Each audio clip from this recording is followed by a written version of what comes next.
Morning and welcome to America's Home Cooking. I have 6 boneless, skinless chicken thighs right here. I put a little bit of buttermilk on them because I'm low on yogurt, and I used the meat seasoning that I have given you. I added it in. Now what I have here is flour that I have collected, which I talk about all the time. I sifted it because I had some particles in it from my last time of using it. And I added some extra whole wheat to it, which I'm going to be drenching. Now in a frying pan, I'm using my all blend oil with butter, which I'm going to fry them in. But right now I want to get them coated and let them sit a bit, and then recoat them.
Has anybody ever thought, well, you can't see the kitchen of restaurants?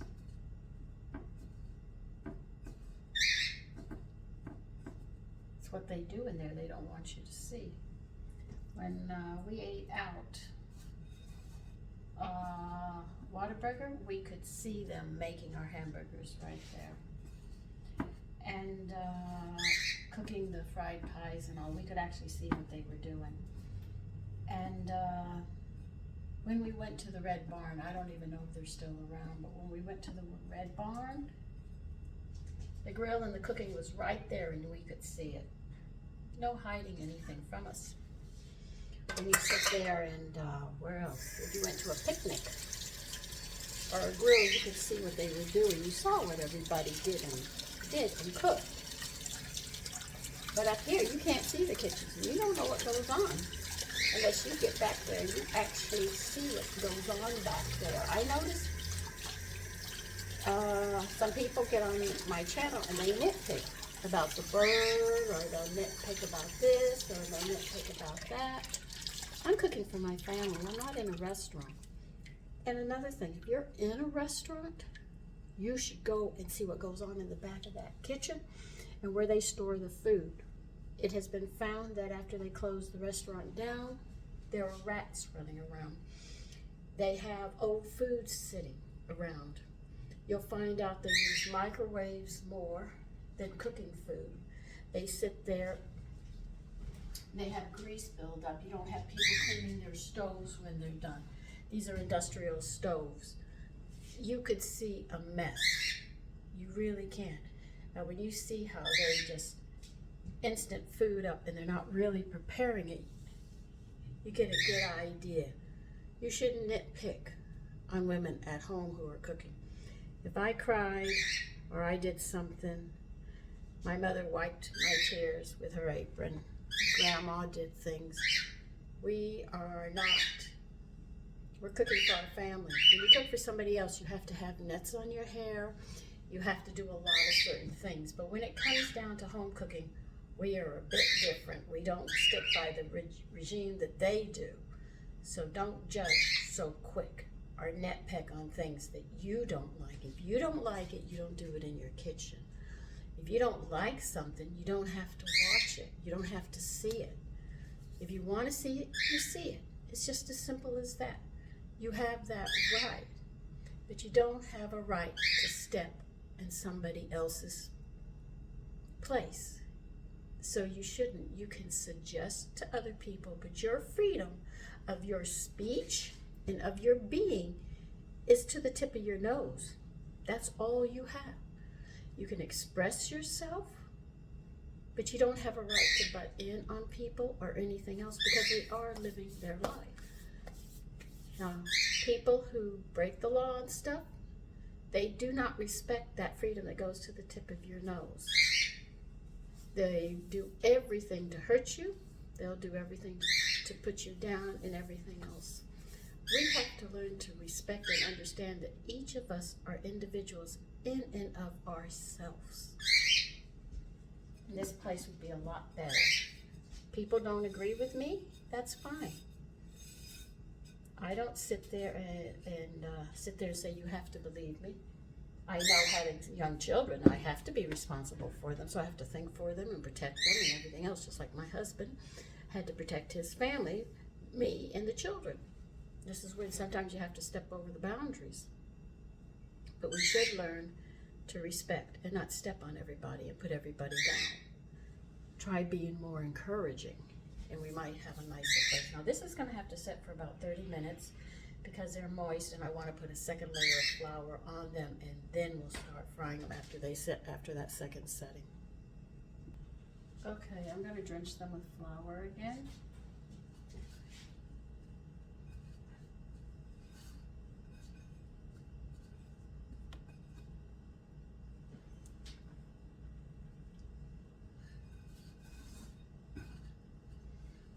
I might make a gravy and serve mashed potatoes with this and a salad, I think, to be different. Because I have blue cheese dressing left. I've got ranch, so one can have blue cheese and one can have ranch, and that'll cover that real easy. Now when I'm done drenching these, I'll turn that on, and that'll give this time to sit on it so we can start frying them up. And as you can see, these are big thighs, I told you. We had that harvest during the holidays, and we're not into summer, but in summer you'll notice the meat pieces get smaller and everything else. So you can see the difference once you know those futures. They're very, very interesting.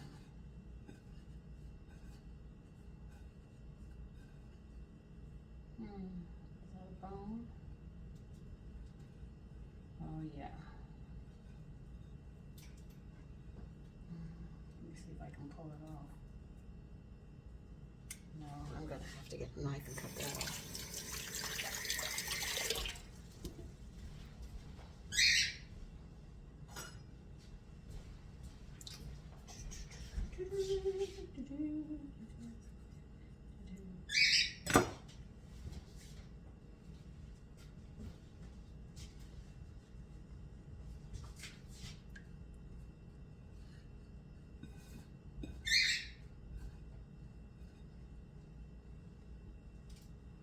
Okay, as you can see, two drenchings and they're well coated. And you decide how much seasoning you like on yours. Sometimes I like to go really heavy on mine. I want a really strong flavor. Other times I go mild because I'm going to do something. This one I want a stronger flavor because I'm making a gravy to go with it. And I think it'll go very nice. And I'm definitely making mashed potatoes today. I just have to decide which one I want.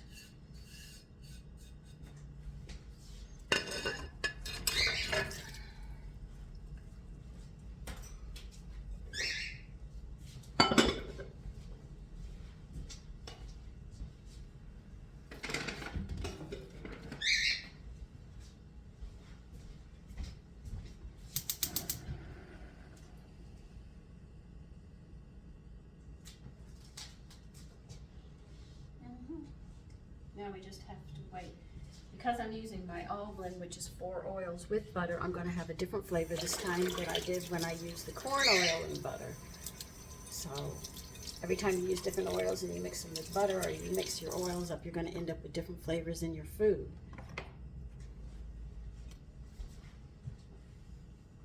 And I like to do that to get all that variety, and my family doesn't seem to complain about it, so, you know, I'm just going to continue doing it.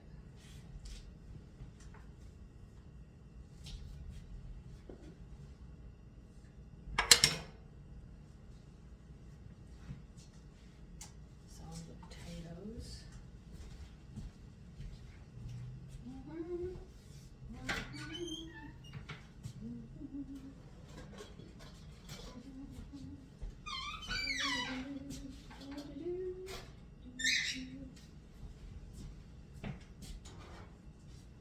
don't worry, I'm just weighing my potatoes out, that's all I'm doing. I want about 2.5 pounds of potatoes. By the way, potatoes and onions don't have to go in the refrigerator. If you use them a lot, you can leave them out. You'll be surprised, it does work. Yeah, 2.5 is fine.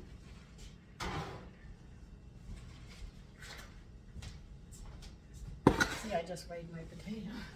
I just didn't want to do it on the counter there.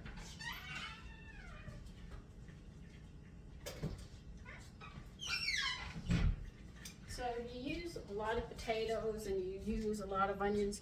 You do not have to worry about putting them in the refrigerator. They will last. But make sure air can get around them, because if air can't get around them, they're gonna sit there and rot. This is why I have these colanders.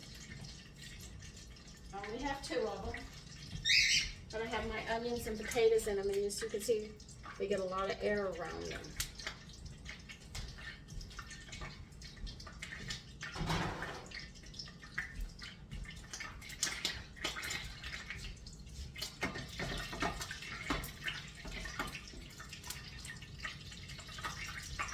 That popping from the butter is water in the butter. They didn't clean it as well as they should and get all that water out.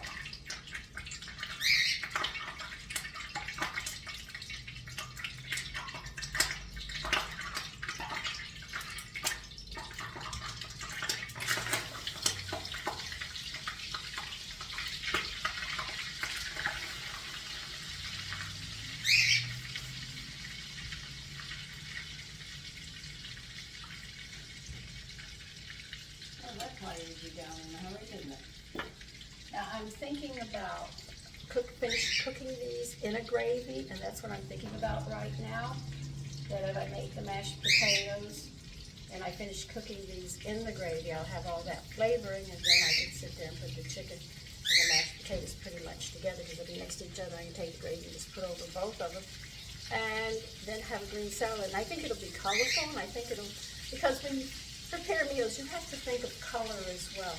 Not only do you have to think of smells and a balance, making sure you get your meat, your starch, your fruits or vegetables, as long as you get those. You also have to think of the color combinations that you're putting together and how it's presented to your family. If you just say go and get it on the stove, they're not going to enjoy the meal. You set a table, you sit there and you bring the plate and the food is colorful, they will eat. Those were some of the first lessons I learned in the kitchen, was my presentation of how the table was set. I had to learn how to set the table in many different ways. I usually just do a simple one. But the thing is the table's got to be set. And if you have placemats, that brings more color to your table. Believe you me, you'll get your family to eat.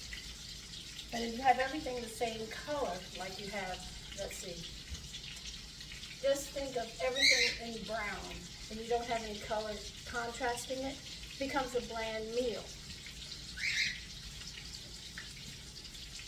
Those are some of my first rules. Before I even walked into the kitchen, my mother would talk, and she'd call me and tell me what I had. I'd get the forks, knives, and spoons and hand them to her, and I'd get the glasses for her because I was too short to set the table, but I would, climb up, get what I had to get, and then take it and bring it to her, and she would tell me how the table had to be set. She would make sure you have your napkins here, make sure your glass sits here, and it was everything that I had to learn. And she said it's all mathematical, which it really is when you lay it out and you have the plate and everything. You start off with a circle, you make it into a rectangle. It's sitting on a mat or a tablecloth, and the glass has to be, then you have your horizontal. It gets very complicated. If you like playing geometry, you can actually see it all on the table when a plate setting is set properly. But I had to learn all those things. So I've been in the kitchen a very long time. And my mother did not believe in instant food. If you canned it, we had it. She didn't for a long time. And then when we got a grocery store in town, well, canning went out the door, and she started taking a more leisurely approach to the kitchen. And a lot was lost. But I got enough from my grandmother and my mother that I knew what I had to do. And it was difficult coming up here and learning how to shop this way because we had a butcher we went to a fruit and vegetable stand, we went to the grocery store to get wax paper, foil, baking powder, baking soda, stuff like that, and our soaps and stuff. I didn't go to a grocery store and have fruits and vegetables. The dairy, we had an egg man come to the house. We had the dairy man who came every Tuesday and Thursday. No, Monday and Thursday. He would come and deliver the heavy cream, the butter, the milk, half and half, light cream, whatever my mother needed. She would leave the milk, clean the milk bottles, and she would leave her little note sticking out of one of them. He'd get the order and he would put it out for us. So that's how I grew up. I had to come here and learn that eggs are in the grocery store. You don't go to a food, because I used to tell my husband, where's the fruit and vegetables stand? I didn't know it. I had to learn.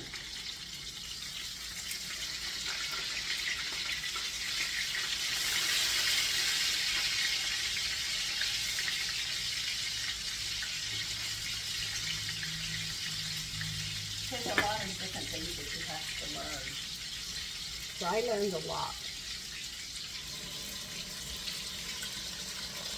I learned from my grandmother to talk to your plants. And she used to go out there and say, tell them that our little brother was coming and the flowers had to go because he needed flowers so he could get grandma's cookies. And sure enough, they blossom up in a hurry for her. So he could pick them and bring them to her and have them on the table so he could have his cookies.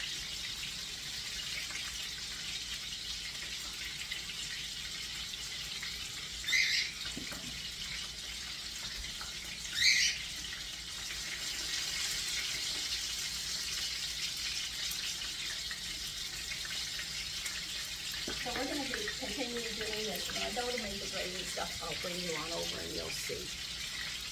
Okay, I finished that. I've got another pan out so I can make gravy. I'll just add some of this. Let's see, how much do I want? That should be enough.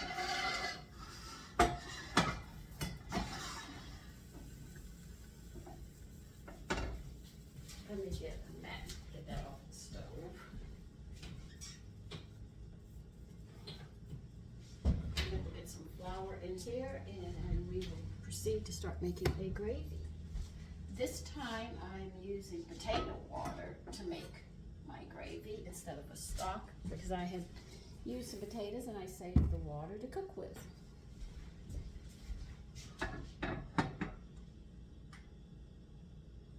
I think that's 2 tablespoons. If I need more, I can always pour more in.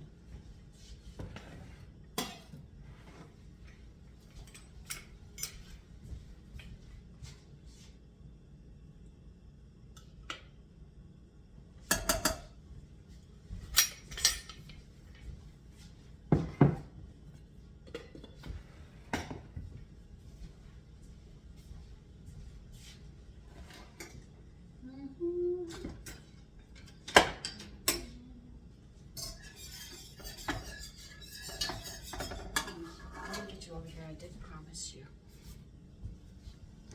I'm sorry about that. Once again, you can see how it's done. Because I am using potato water, you're going to see I need some more flour.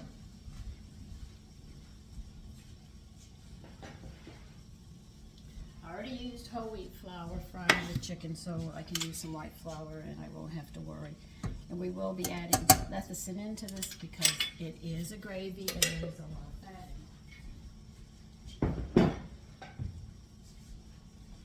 Well, I shouldn't say a lot, but it's more than the liver can produce. Now, what we're going to do, by using white flour, you can also see we're still going to wait for the smell of the flour to be toasted.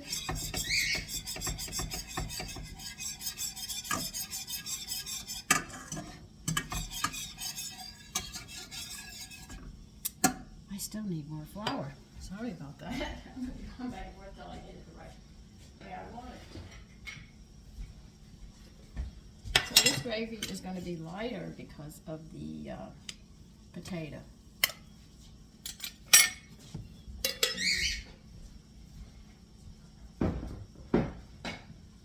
Now, if I used a beef stock or vegetable stock, it would be darker.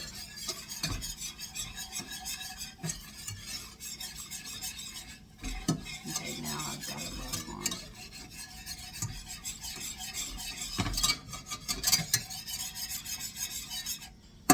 We have to let this cook and get toasted.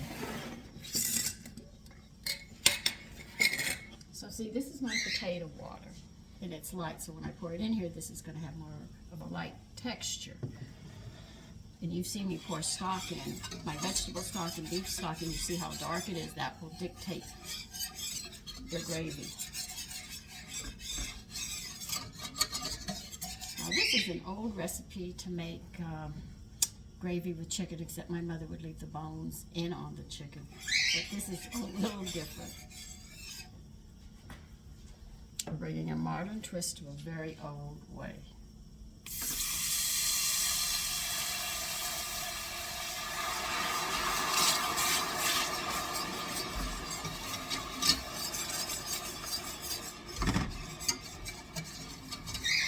And on top of it, we're using more flavorings than they would have used. So there is a difference in it. But it's the standard Southern dish. Have chicken and gravy with mashed potatoes. So my grandmother would serve it with green beans. And she would use water, whereas I used the potato stock. And I used a lot of seasonings, where she would use fewer, and just salt and pepper.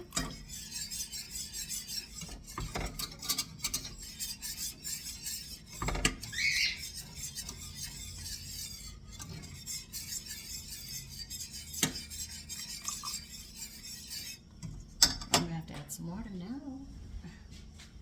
Now hold on a minute. I will be right back. I'm going to get some whey.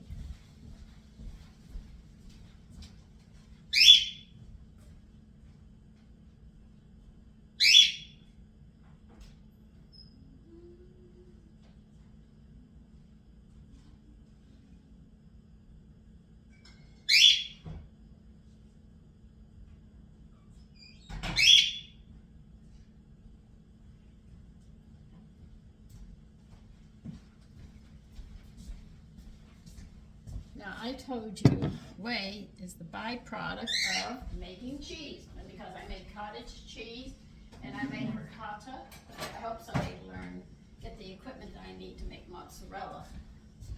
If I could make cheddar cheese, I would be so happy. I love cheddar cheese. In Texas, we call that rat cheese.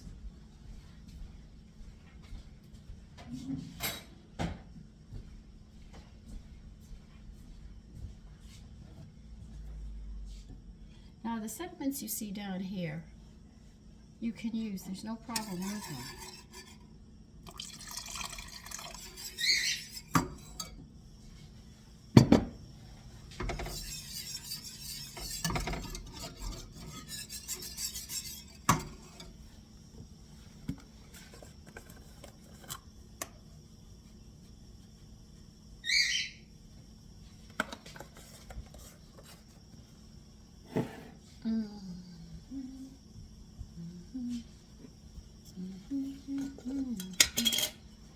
I'm going to have to make more of this. This is my mixture of salt that I use.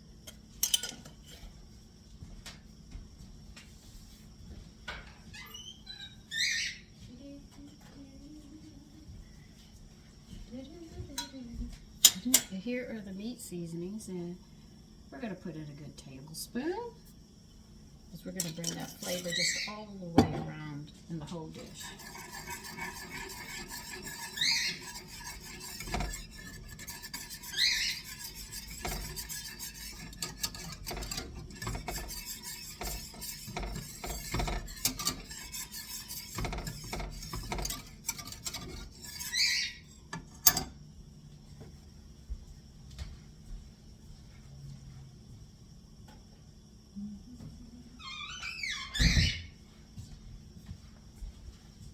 just trying to get it to a boil, and then I'll start putting this chicken in. Put the lid on it and let it finish cooking the chicken. And then I'll be getting the mashed potatoes together and a salad. But I wanted to show you, this is a very southern dish, except I changed it by using the seasoning and not using the chicken with the bones. I got skinless, boneless thighs instead. And I use different seasonings, but they usually make just salt and pepper into this dish. And they use water, whereas I use stock and Lay's.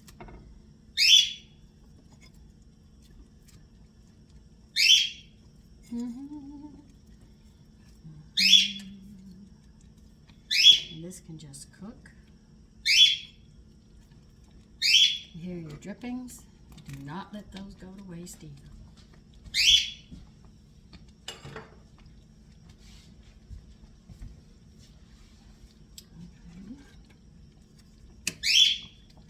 Let's see if we can get more of this in here. I know more fluid is going to come out of the chicken, but I just want to get it all in here.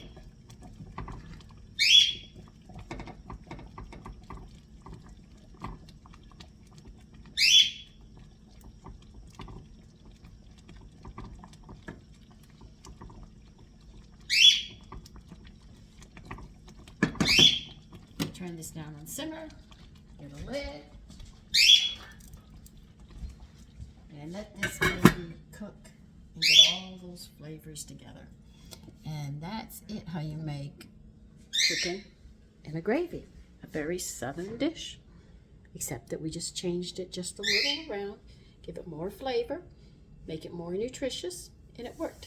Take care. Bye-bye.